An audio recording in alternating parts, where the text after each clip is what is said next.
Ya es el tiempo de conversar con nuestra invitada de esta noche. Muchas gracias, Julieta.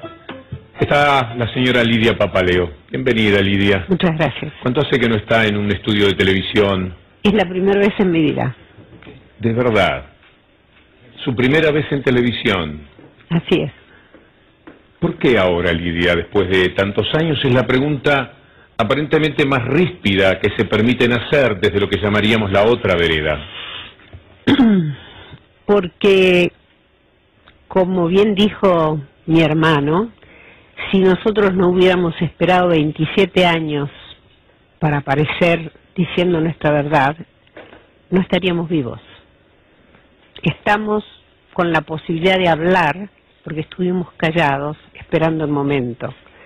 Yo ya hace muchos años, en los fines de los años 90, concurrí a abogados muy importantes y de todos obtuve una respuesta de negación absoluta porque las condiciones no estaban dadas. Eran estudios muy importantes y otros no tanto.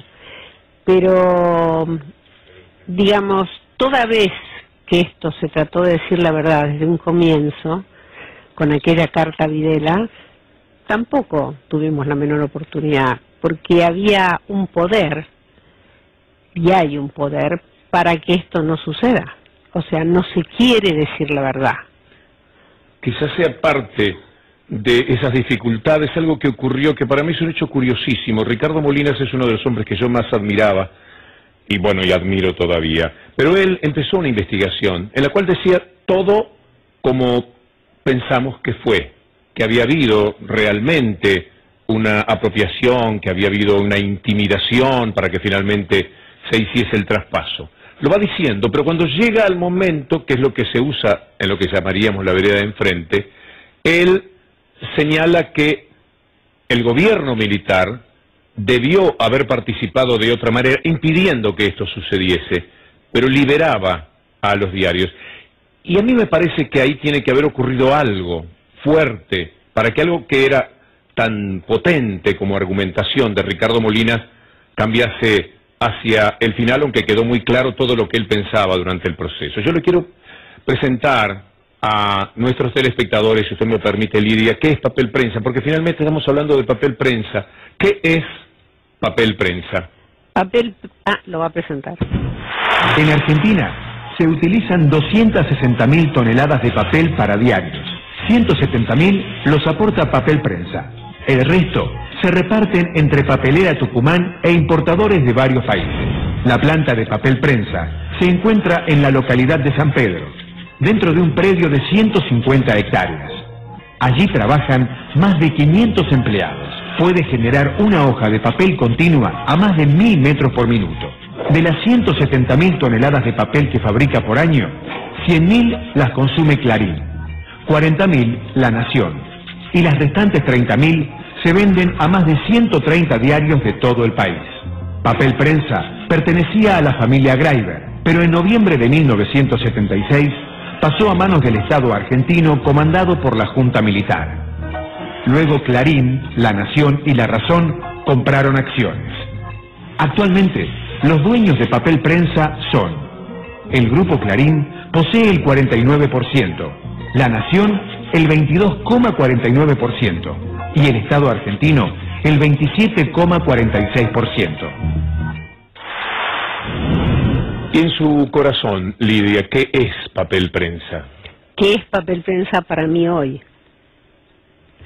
Papel prensa, cuando yo la conocí, no sabía bien qué era.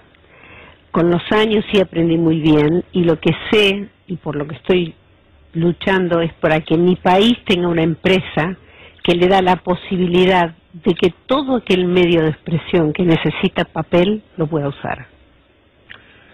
El diario Clarín tituló en estos 2 o 3 últimos días que usted había declarado que había hecho el traspaso, había firmado, no estando presa. ¿Cuál parecía una aclaración puesta como título en un diario muy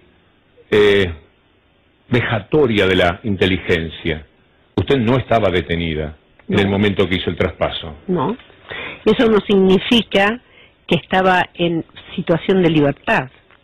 No estaba dentro de una prisión, no estaba dentro de una cárcel, pero estaba amenazada desde la muerte de mi marido, a partir de la muerte de mi marido, estaba amenazada permanentemente, y cuando llegué a mi país el 16 de septiembre de 1976, me encontré con diarias visitas de personas sumamente importantes que nos decían que debíamos vender todos nuestros bienes porque estábamos mal vistos para el Estado, por la Junta Militar, y además que no teníamos ninguna posibilidad de elección. Por ejemplo, el presidente de Papel Prensa, que era un empleado de mi esposo, me citó en un lugar y me informó a quién debía vender, dado que la orden era no extranjeros, no colectividad judía, y que ya tenía que hacerse todo en forma muy rápida. Hubo mucha gente. Manrique le dijo lo mismo a mi cuñado. Posteriormente yo fui al velatorio de su esposa, donde me repitió exactamente lo mismo. Mirá, deben vender todo ya, porque ustedes no tienen ninguna posibilidad. Esto acompañado de todos los días, sobre todo, por ejemplo, la revista Somos y otros medios como Gente, y otros también, que nos hostigaban tratándonos obviamente de ladrones, estafadores, etcétera. Como no la iba a aconsejar Manrique, estamos hablando de meses que van entre la muerte de su esposo en agosto y noviembre. El 15 de septiembre, según la investigación de Ricardo Molinas, reconoció Macera y también Martínez de Oz que ya ellos creían que los Greiber tenían vinculación con los montoneros. En ese periodo en el que Manrique y también un señor Martínez Segovia le aconsejaban que vendiese porque la situación iba a ser irresistible, se leía en los diarios de entonces, octubre, vamos a ver, una cronología que es muy interesante. En agosto muere el señor Greiber en un accidente. No un accidente, según Lidia. La Nación publica: el 11 de octubre de 1976 lo implican el grupo Greiber en una quiebra fraudulenta. Octubre 15 de 1976 lo acusan de actividades ilegales e impune. Octubre 22 de 1976 la columna editorial del diario pide que lo investiguen. La Nación, 24 de octubre del 76, lo involucran en un gigantesco fraude. Clarín, 28 de octubre de 1976, lo acusan de recibir ventajas y privilegios. 2 de noviembre, 5 días después, ¿qué fue lo que ocurrió el 2 de noviembre, Lidia? Yo firmé una documentación que nunca leí de la venta de Papel Prensa. En realidad, de las acciones B y C. Nunca firmamos llamativamente las acciones A, que eran las más importantes, que en parte estaban en Galería de Vinci y en parte en el nombre del señor Janover. ¿Cuánto recibió por lo que se llama el 0,75% del valor?